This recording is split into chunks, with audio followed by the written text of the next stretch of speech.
We're trying to get approved right now the biggest tax cut in the history of our country. And if it doesn't get approved, it's a 68% tax increase, and that's what the Democrats want. They want a 68% tax increase. It's rather incredible. Steve, what's he talking about there?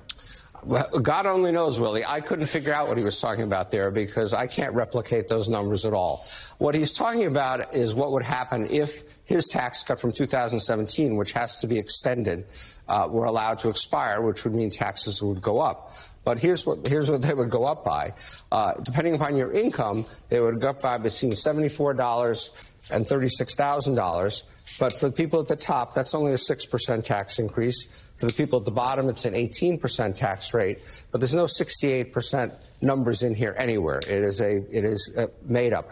But I also have to say that President Biden's last tax proposal was to extend these tax cuts for everybody except the very, very rich. And so why Trump is claiming that the Democrats would have taxes go up is a mystery.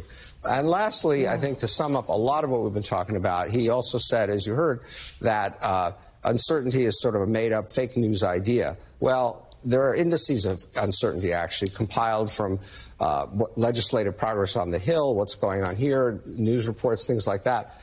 And what you can see here, this index goes back to 1985 when it was first created, Economic Uncertainty Index. This is COVID. It obviously spiked up enormously. This is Trump 2.0, holding second place now for creating economic uncertainty over the last 40 years.